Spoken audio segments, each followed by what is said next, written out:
Hello sa inyong lahat! Narito na naman si Mami Essie para mag-share na naman sa inyo ng isang masarap na recipe. Ngayon po ay gagawa tayo ng banana cupcake. Pero bago tayo mag-umpisa, kung kayo ay nasa Facebook, don't forget to follow, like, and share.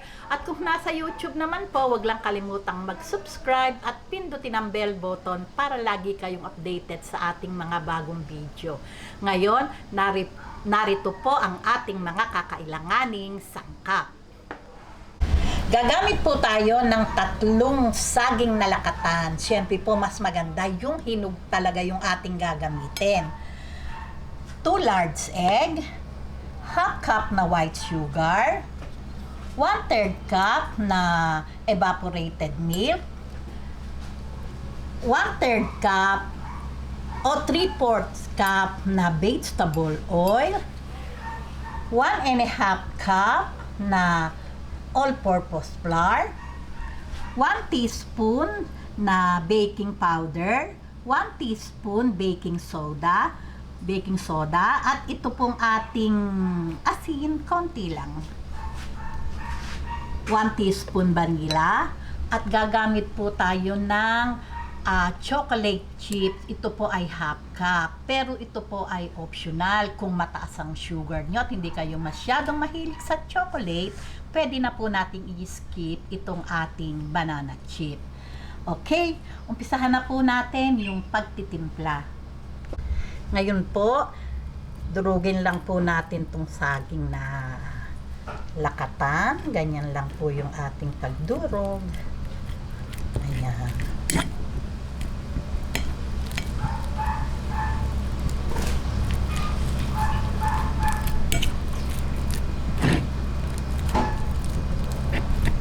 Ayan, ganyan lang.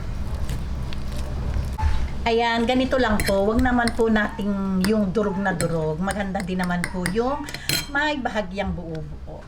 Okay, tabi po muna natin. Okay, lagay po natin tong 2 eggs.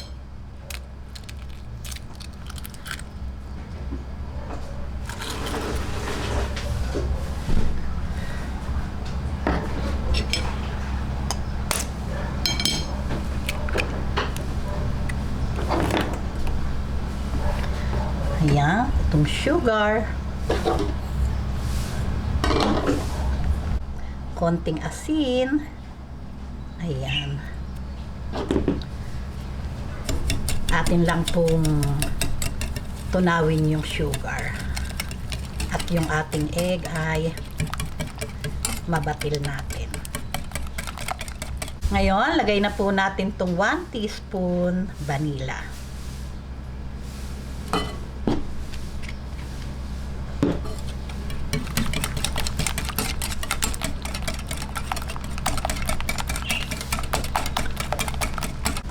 Ngayon, tunaw na po yung ating sugar. Lagay na po natin itong milk, evap milk, itong vegetable oil,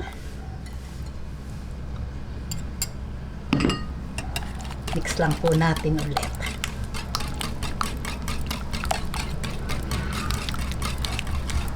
Ayan, okay na po ito. Tunaw na po yung ating sugar. Ngayon, ilalagay na po natin yung all-purpose flour. Atin lang pong salain. Medyo maliit po itong aking salaan.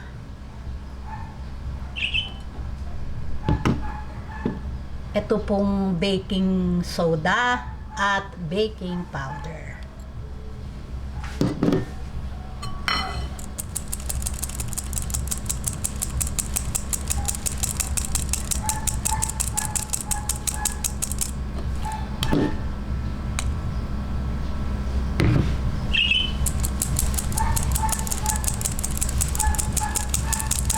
Ayan, i-mix lang po natin hanggang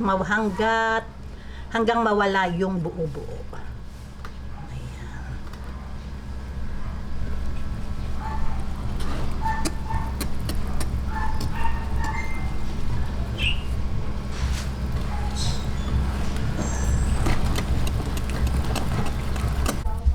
Ayan, wala na pong buo-buo itong ating mixture. Kailangan po, ganyan po yung texture niya. hindi ganong basa. Ayan. Lagay na po natin itong ating dinurog na banana.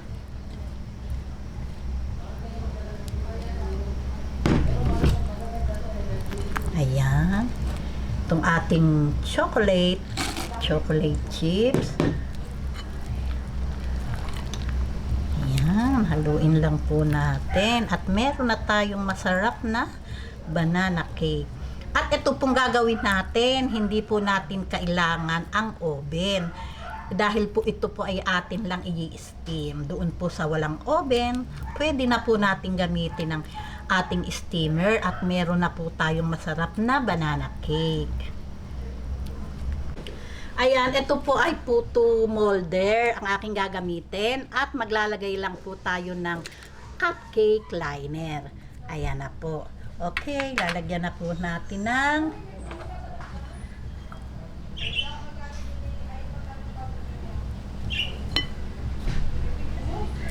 ayan, 3/4 lang po yung ilalagay natin.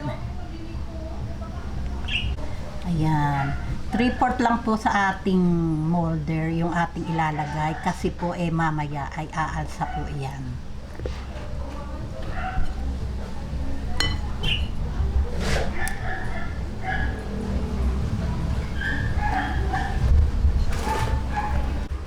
Ngayon, heto na po yung ating banana cupcake.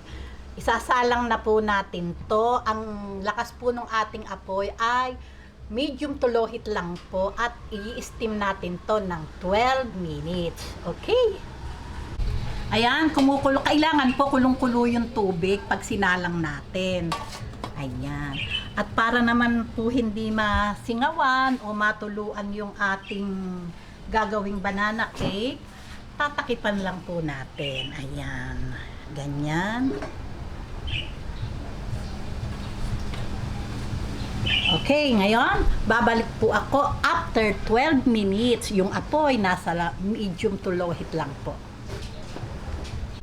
Okay, ngayon, after 12 minutes, tingnan po natin ha. Ayan. Pagka po ganitong malinis na yung stick na ating itinusok, lutong-luto na po yun. Okay, tanggalin na po natin.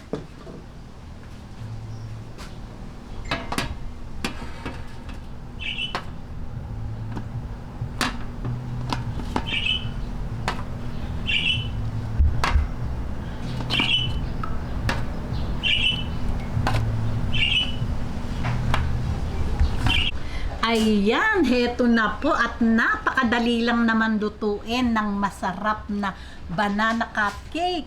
Pwedeng-pwede po itong pambaon ng inyong mga anak sa eskwela. O di po ba? Talaga namang yummy. Napakadali lang, sabay-sabay na pagtitimpla, i-steam ng 12 minutes. Ready na ang masarap na banana cupcake. O paano po? Kung nagustuhan nyo ang video na to, wag lang kalimutang mag-likes and don't forget to share and subscribe. Bye-bye!